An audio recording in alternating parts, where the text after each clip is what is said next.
guys! Welcome back again to my YouTube channel. Nandito kami ngayon sa may Queen's Park. Dito kami dumaan ni Marvin. Sinundo niya ako sa work, tapos may pupuntahan kami sa North York. Tapos after nun, training. Ayan. Ang bilis maglakad ni Marvin. Panghiting-hiti ka din yan. Ito ang bebe ko. Nagpalit kami ng bag kasi kanina hindi ako kumain ng nung bit-bit ko na lunch dahil si Kuya Brian birthday niya nung Sabado, nagpa-pizza siya ngayon, ang dami.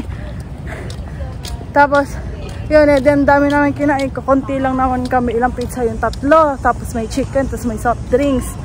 Hindi ko rin nainom yung tubig ko. Oh, soft drinks kayo na naman? Ayan nga, iniinom ko nga ng konti eh. Kaya si Marvin, mukha soft drinks ka na naman. Last week yung huling soft drinks, isang beses. No, once a month lang. Once a month.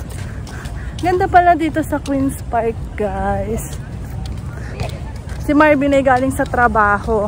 Yun nga, tuwing Thursday na siya, Sabado yung work niya. Linggo, pahinga.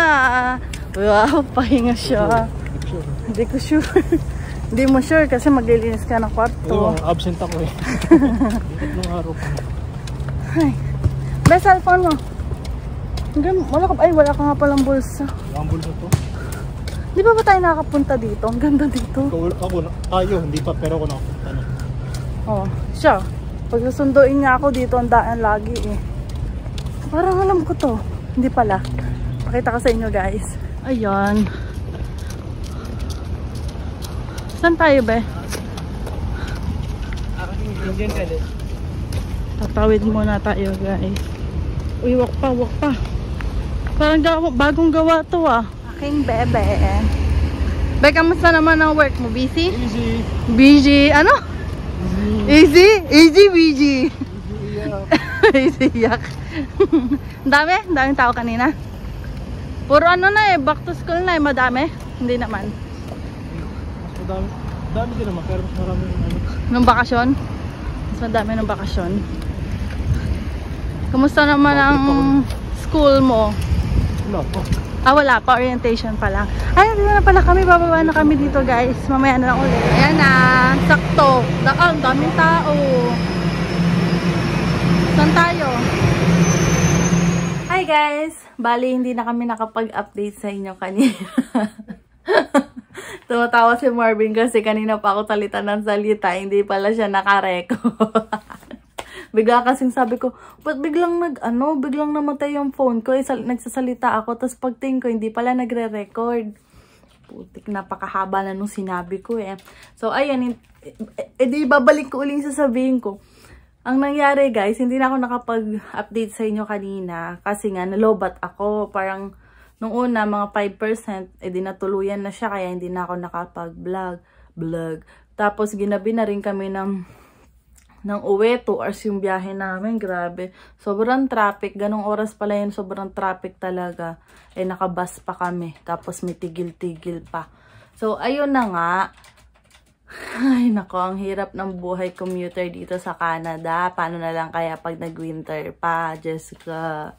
Kaya natin yan. Nalampasan na natin ang unang winter, pangalawang winter to. Fighting! Bale, ayun. Nung pauwi na nga kami, guys, naghihintay kami ng subway, may napansin ako na anong tawag doon? May napansin akong parang nakatingin sa amin si Kuya kasi si Marvin kaharap ko. Tapos sa likod yung Marvin, yun, nandun si Kuya. Tapos parang napalingon ako kasi parang syempre parang naanino mo na may nakatingin sa'yo. Tapos paglingon ko, ngumiti si Kuya. Tapos lumapit siya, tapos sabi niya sa akin, di ba ikaw yung vlogger? Sabi niya, si Crystal, sabi niya, ganun. Tapos kami tawanan kami, nagbasta. Kasi ang kwela ni Kuya, yung tipong tawan-tawa lang kami doon. Ang dami din kwento ni Kuya, parang ako ba, dire-diretso rin magsalita, guys. Kaya kami usap-usap din. Tapos, nung dumating na yung subway, sabi ko, Ben, nandiyan na yung subway. Pumasok din si Kuya, dire-diretso pa rin siya ng kwento. Nakapagtwentuhan na kami, tapos sabi ko, Kuya, kailan pa kayo dito? Na April daw sila dumating. Tapos yun, parang warehouse daw yung work niya, ganun din daw yung work niya sa Pilipinas. Buti nga si Kuya nakakuha agad ng full time eh. Swerte. Ako 8 months bago ako nakakuha ng full time. Kasi ang hirap nung mga dumating kami winter. Puro part-time lang yung mga nakukuha ko. Tapos ayun na nga, sabi namin, kuya, saan nag-aaral yung asawa mo? Sabi niya, lagi ko na lang nalilimutan. Saan nga ba? Sabi niya, ganun siya, nakamot siya kamot dito. Tapos tawang-tawa kami. Tapos sabi, lagi ko nalilimutan kung saan nag-aaral ang misis ko. Tapos sabi niya, parang dun din daw sa sa Centennial. Tapos sabi niya nga niya, di ba ikaw sa Progress? Yung asawa ko atay sa kabilang branch. Sabi sa, ganun. Tapos sabi ko, saan kayo nakatira ko? Scarborough daw, ganyan.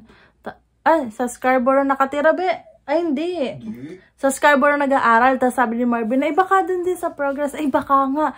Abing ganun. Tapos tawanan ulit kami. Tapos sabi ni Marvin, ay Mako, baka makikita kami sa school. Ay, oo, kilala ka nun, misis ko. Nanonood nga kami nung bago kami dumating dito. Pinasubayan namin yung mga vlog ninyo. Tuwan-tuwa nga ako. Basta si Kuya, ang daldal talagang. Natutuwa kami. Tapos sabi niya, pinanood ko yung yung bago pa lang kayo dito, yung binibidyo mo, yung paano pagpindot ng kapag para tatawid. Tawang-tawa si Kuya noon. Tapos sabi niya, pero at least 'di ba? Alam na namin pag dumating kami, hindi kami mag-ano. Sabi ko, oo Kuya, ganyan. Tapos kami kwentuhan. Tapos nangyayat pa na nga. Sabi ko, Kuya, saan kayo saan ka bababa? Sabi namin gano'n. Tapos ay, teka nga, saan nga ba? Tapos tumingin siya dun sa taas, dun sa parang map na kung nasaan natigil na. Tapos, teka, yung may sinabi siya Tapos sabi niya gano'n. Tapos maya bigla na lang din kasi siyang sumakay. Tapos ano nga yung sabi niya, be, na para bigla na lang siyang sumakay. Basta may sinimik siya nun Bigla na lang daw siyang sumakay sa amin, sumama. Baka mamaya kakwento-kwento kasi si Kuya. Mamaya, paano kaya kung mali yung kanya nasakyan? Sabi niya, ay tama yung nasakyan ko, sabi niya.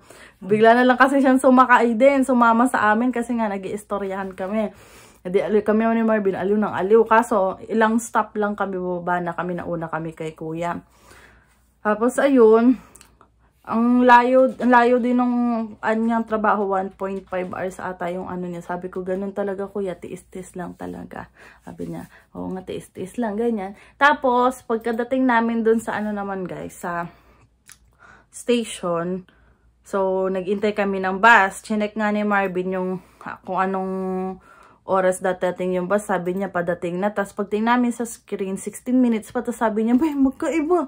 Biglang tumagal. Sabi ko, ay, kala namin lang kami, subway, ikot kami. Tapos, biglang dumating na yung bus. Tapos, sobrang daming tao. Tapos, pinauna ko ni Marvin, ikaw na, umuna ka na. Kasi kapag ako nauuna, ang bilis kang makaupo. Ay, kanina talagang siksikan. Bala ko, doon na lang kami sa unahan. Tapos, sabi ni Marvin, wag, doon ka na sa likod, sabi niya. Eh di, akit na ako palikod. Doon sa unang hakbang ko pa lang, may umimik sa akin ng, Crystal! Gumanin sa akin. Eh di, syempre, ako naman, nakukwento ko naman sa inyo na ako yung magugalitin. Katulad nung kay Tito Nathan, nung sinabi niyang Crystal, yung sabi niya nung sa Taste of Manila na, Crystal! Kinuhit ako ni Tito, Crystal! Tapos sabi ko, ay, Crystal! Sabi ko, ganyan ako. Tapos kay Kuya naman, ay, shout out pala kay kanina si Kuya sa subway, si Kuya Japet siya. Tapos yung misis niya. Anong pangalan ni ate? Nalimutan ko yung name ni ate. Sinabi yun ni Kuya Nalimutan ko. Tapos yun na nga, doon naman sa bus, umimig sa akin si Kuya Chin na sabi niya, Crystal! Sabi niya, Crystal. Sabi niya, Crystal. Eh ako, nagulat ako, sabi ko, ay Kuya! Sabi kong ganyan. Tapos natawa siya, tapos sabi ko, tapos natawa na rin ako sa sarili ko, tapos dumiretso na ako kasi nga, ang dami ng tao, edi upo ako, magkaano lang kami kabilang sa may tabi ko si Marvin. Pero hindi as in tabi, kabilang upuan, hindi kami magkalapit kasi nga, puro isa-isa na lang yung available, wala na yung magkalapit. Tapos, nakikipagkwentuhan sa amin si Kuya. Sila dumating dito? Ang tawag doon, dumating sila dito ay July nga. 1 month pa lang daw. Tapos nakakuha siya ng work agad na full time. Saan nga si Kuya nakakuha full time? Chipotle? Ano yun? Chipotle. Yung fast food yun, di ba? Fast food din yun. Dapat mag-apply din ako doon nun sa sa part to, sa Scarborough Town noon kasi may hiring. Hirap mo makapasok na. Oo nga, kasi by referral din kasi minsan yung iba. Ay lalo na dito, ang dami kasi puro international student mga trabaho dito sa Scarborough Town kasi nga malapit sa Centennial. ang mga ano din nila, mga bahay nila dito lang din sa Scarborough, kaya sobrang dami talaga international student diyan. Kung makikita nyo, ang dami pati kahit mga bata. As in yung mga PR na dito, citizen ng mga ibang lahi, bata pa, nagpa-part-time sila diyan. Tapos ayun, sabi ko, swerte ka kuya, nakakuha ka agad ng ano, oo nga kasi sabi ko, kasi yun sa amin, 8 months bago nakakuha ang OHIP. Sabi ko, anuhin nyo na kuya yung ano nyo, yung OHIP nyo para oo nga, ganyan. Tapos tuwan-tuwa si kuya nung unang pagkaupo ni Marvin. Sabi niya, picture, ang daming tao, as in yung parang yung gitna ng daan, talagang ang daming nakatayo. Tapos ang ginawa na lang ni kuya, binigay sa akin yung phone niya. Sabi, mag-selfie kayo dito sa phone ko. Kasi tuwan-tuwa talaga si kuya, tapos sabi niya, yung misis din daw niya nanonood sa amin, si Ate Jai. Hi Ate Jai Garcia. Bali nag-message, tapos sabi ko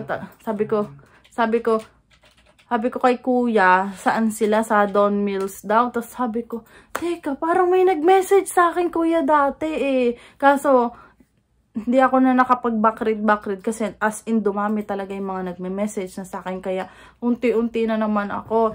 Adi yun, sinearch ko. Bali, sinearch ko. Sa bangko si Ate Jai. Kwento nga ni kuya kanina sa experience daw ng misis niya sa bangko. Tapos, nga sabi, nag-message nga daw sa akin, parang about naman ata sa bahay yon yung message sa akin. Tapos, hindi ko na uli na-replyan. Pero, alam ko na-replyan ko siya ata nung group. Hindi ko kasi nabasa uli yung kanina kasi nalobat na talaga ako. Tapos, ayun. Ang nangyari, sabi ko, niya kuya, oo, nag-message sa'yo yung misis ko, sabi niya. Sabi ko na parang naalala ko, kuya, may work na misis mo. Hindi pa kasi nga, kaka-start nga lang din ng school ni Ate Jai. Tapos ano pa ba mga kwento na? Basta ang dami rin kwento ni kuya. Sabi niya, daw sila, bago daw sila mag-lodge nung February. Tapos 22 days lang, approve na sila, galing.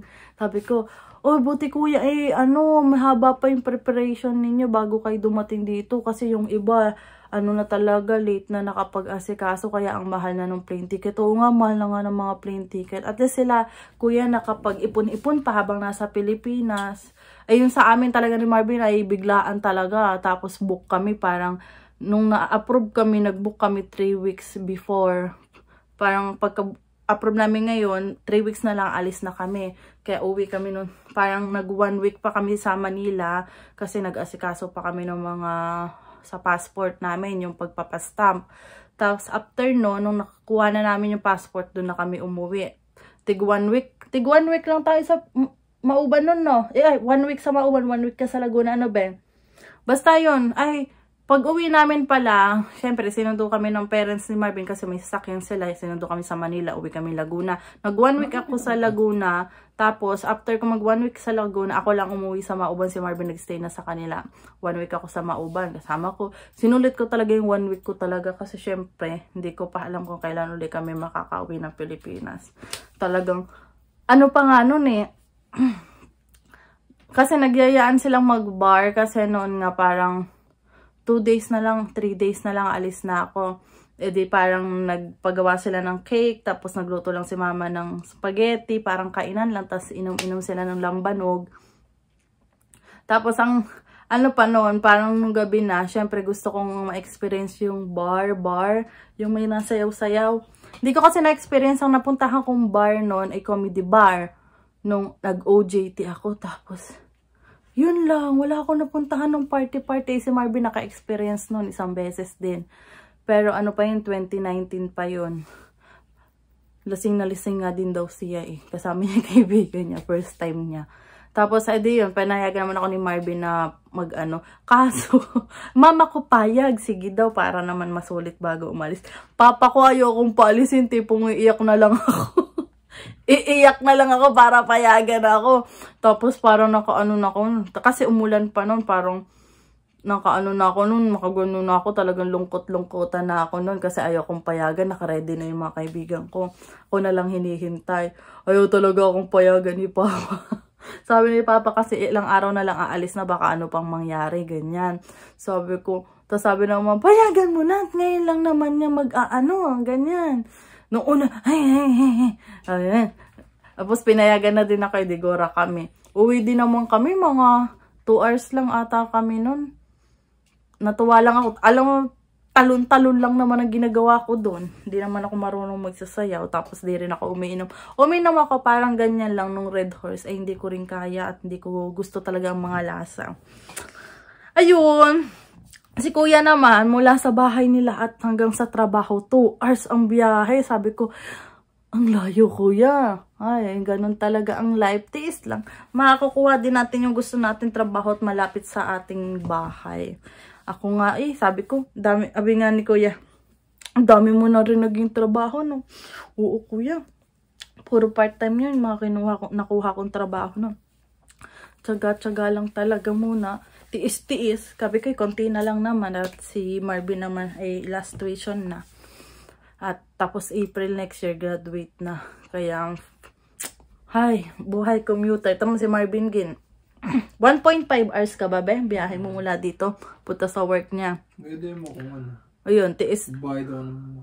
Boyd ko mahal, wala tayong pambayad. Ayun, tiis din siya. Nagising siya ng sobrang agap din. Kasi kailangan, para hindi siya malate. Kasi dun sa part kasi nung kanya, puro bus talaga siya. Ay pag ang bus kasi minsan, ang daming sumasakay. Tapos minsan may part na mata-traffic pa, maabot ng traffic. Pag subway kasi dire-diretso. Pag stop mo lang, tapos may minutes lang naman na pagsasara ulit, tapos diretso. Kay Marvin, puro bus talaga. Ilang bus ang sasakyan na ata nun? 4 ata yung bus na sasakyan niya or 3. Ay ako naman pagkasakay po subway, dire-diretso ng subway. Kaya mahirap yung kay Marvin. Tapos, mas matagal pati yung bus niya pag uuwi na siya dito. Kaya minsan, naabot niya ng 2 hours bago makauwi dito. Pag naano pa siya, naiwan pa siya nung bus. Ay, Diyos ko. Minsan, di ba out na ng 5, nakakauwi dito, 7 na ng mahigit. Kaya minsan, late na kami nakakakain minsan. Kaya nadabana. Gabing-gabi na kumakain. Ayun. Ganun talaga ang buhay commuter dito sa Canada. Pero at least kahit pa paano nakakasurvive naman tayo. Kaya natin yan. Nalampasan ko nga, paano pa kayo? Kaya nyo yan. Ako iiyak-iyak. Pero mas maano naman siguro ang mga lalaki, mas matigas. Ako naman, syempre, babae. Iiyak-iyak ko. Minsan, pag parang pagod na ako, gusto ko na talagang makauwi. Tapos, ang tagal pa ng biyahe ko. Kasi traffic. Minsan, naiwan pa ako ng bus. Talagang gusto ko na magte-text ako kay Marvin, tatawag, gusto ko nang umuwi, gusto ko nang magpahinga, sakit ang katawan ko, gusto ko nang itulog, ganyan. Ay wala kang magagawa, hindi ka naman pwedeng maglakad, napakalayo, diba? Hindi ka naman pwedeng mag-Uber, napakamahal ng Uber, naka-unlipas ka nga, tapos gagastos ka pa ng Uber, diba? Tulad nung nakaraan, kahapon ata yun, nung biglang nagka-problema yung subway, tapos yung pinag-istapan namin na station, parang 2 lang yung bus na dumadaan doon. Tapos walang papuntang Scarborough. Talagang problemado kami. Sobrang kalat-kalat talaga yung mga tao. Parang 15 minutes ata kami naghintay noon. Tapos, ano pa ba ang nangyari? Kasabay ko sila Kuya Brian yun, yung katrabaho ka. Papunta din silang Scarborough. Ay, Diyos ko, day. Nag-check si Kuya ng Uber. 100 daw. 100 pala ba? Hindi 60. 100 daw yung Uber papunta ditong Scarborough. Sabi kaya hindi nila tinuloy. Akala ko sama ako, ambag ako. Ay Diyos ko, ang laki-laki naman pag naghati kami, di pantig 50. Ang dami na namin mabibiling grocery sa 50 na yun. Kaya sabi ni Kuya, bigla namang after 15 minutes, biglang gumana na. Yun lang. Tapos minsan, malilate ako sa work. Hindi naman late talaga. Parang, 3 minutes na lang, start na ako mag-work. Dadating ako sa trabaho kasi nagkakaproblema. Yung tipong agap-agap ko nang umalis dito. Ang agap, kasi sakto, pag umalis talaga ako dito ng 6:40, dumadating ako sa work ko ng mga, basta naka-set na talaga siya na ganong oras. Parang minsan meron pa akong 20 minutes, meron pa akong 15 minutes bago mag-start, nakakapag-phone pa ako. Kaso kapag nagkaroon-problema ang subway or kaya malate lang dito yung bus na dadating, ay Diyos ko, talagang nagmamadali ako ng lakad. Lalo na sa snow, guys. Talagang expect nyo talagang puro delay talaga yan. ang bus. Tapos pag malakas ang snow, walang subway, so bus pa rin ang gagamitin nyo. Ang bus ang tagal din lalo niyan kasi syempre hindi sila pwede masyadong sobrang bilis kasi madulas ang kalsada, basa ang kalsada or basta ganyan. Tapos ang dami mo pang susuotin. Naisip ko na naman yung madaming susuotin pagdating ng tapos pag nagtrabaho, tatanggalin mo lahat yan. Kasi magpapalit ka ng uniform. Tapos mainit na sa loob, hindi ka pwede magsuot ng ganyan. Kasi syempre naka-heater na. Ayun, so iniisip ko na kung anong mga pwede kong gawin sa winter talaga. Commute. Kasi nung panahong winter, nag-snow. Kasi dito pa rin sa Scarborough yung trabaho ko dyan sa Scarborough Town, receptionist. Tapos dyan sa Warden sa Five Guys. Malapit-lapit pa yan nung panahong nag-i-snow. Hindi ko na-try yung talaga na snow pa dito sa sa downtown. Hindi ko naranasan yun. Spring na kasi nung dumating ako dun Hindi na masyado nag-i-snow noon eh. Hindi ko naranasan yung mga delay ng ng mga bus, saka yung biglang sara ng subway dahil nga sa snow na tabunan na ng snow yung ng riles ng train ba, ganyan. Kaya ngayon, ay nako, mag-ready na tayo guys. Lalo na sa mga bagong dating. Kaya natin yung paghandaan na natin ng winter. Meron pa kami dito mga long sleeve. Tapos check ko pa, mayroon pa ata kami winter jacket yun, saka winter boots na pwede nyong masukat para may magamit kayo. Kasi makakatulong din sa inyo kahit papaano, makatipid din kayo kahit papaano. Kasi dito naman, hindi naman sila maano sa kung anong suot mo, wala silang pakialam eh. Basta may masusuot ka ganyan. Ako nga kung ano-ano nga lang din suot ko eh. Kahit nga paulit-ulit, wala. Paulit-ulit kasi pare-paras yung damit mo. Tapos sa winter jacket, minsan, winter jacket namin. As in, pang isang linggo namin yun. Pero sabi nung may nakapagsabi sa amin, sila nga daw buwan bago nila maano kasi syempre nanipis daw yung ng winter jacket, yung foam sa loob. Ayun ang nangyari dun sa isa kong jacket. Yung kada linggo-linggo talaga namin laundry talaga namin ni Marvin. Siya naghiwa-hiwalay na nagnipis, pumangit. Yung pala yun. Syempre, hindi naman pinagpapawisan niya. Ginagamit mo lang naman siya pag lalabas ka lang. Gawa nga ng kailangan mo lang talaga na may mag-warm sa katawan mo. Kaya yun na-advise nila kasi sinabi ko nag-iba yung tsura. Nagnipis-nipis. Yun. Kaya gano'n lang siguro ang gagawin namin. Kasi sayang din na mahal-mahal din ang winter jacket ha. So, ayun lang guys. Yung shinare ko ngayong araw. Hindi din ako nakapunta sa training kasi late naman kami nakauwi ni Marvin. Kaya ayun, buti na lang din. Kanina nga birthday ni Kuya Brian. Hindi ko nakain yung pack lunch ko na skinless longganisa galing kay Nanay Beth. Hindi ko siya nakain kasi puro pizza, chicken, yung mga wings, tsaka pas may soft drinks. Di ko nga nainom yung tubig ko eh. Pero kanina ininom ko naman yung tubig ko. Tapos, pag uwi namin ni Marvin, nagawa siya ng smoothie. Smoothie, tapos yung skinless longganisa, dalawa lang. Sabi nga ni Marvin, dami ng kanin mo, dalawa lang yung skinless mo. Sabi ko, nga no, kasi napansin ko kanina, 3 piraso na lang, baka mamaya maghanap ka ng skinless longganisa, kaya hindi ko na niluto pa yung iba. Tinira ko na kay Marvin. Tapos bukas, nagre-request si Marvin na gusto niya ng tapa na tuyo. Ulam daw namin bukas. 11 pa siya. Masarap bagong luto. Ikaw na lang magluto nung sa iyo. 11 ka pa bukas. Magtatapa ako bukas. Magtapa ako bukas. Dapat pagkagising-gising ko, maligo na pala ako. Ay, hindi pwede ako maligo agad kasi magtatapa ako. Mangangamoy tapa ako. Pero okay lang. Ay, diretso uwi na tayo bukas. Makapagpahinga talaga tayo. Parang, ang dami ko kasing ginagawa. Kailangan ulit ata natin ng masahe, charing. Hindi, dito lang, Dito lang. Ito lang talagang kailangan ko. So, ayun lang guys. Pakapagpahinga na rin kami. Kasi para sa amin, sobrang haba ng araw na to. Ang dami namin ginawa. Si Marvin galing nga sa trabaho kanina. Maagat din siya umalis. Anong oras ka umalis? 4, 5. Basta mga ganong oras siya. Hindi ko na alam kasi nag-kiss na lang siya ng alis na ako, bebe. dumating. Umalis ba yun? Ha? 4. 4? Oo nga, parang 5:30 ata siya nag-message sa akin na nandun daw siya sa work niya. Kasi alas 6 yung trabaho niya. So, ayan lang guys. Magpaalam na ako. Don't forget to like and subscribe to my YouTube channel. And pwede nyo rin pong i-share yan sa Facebook nyo po, ang aming channel. Tapos yung Facebook page po na Crystal Larita, pa-like and follow na lang din po. Thank you!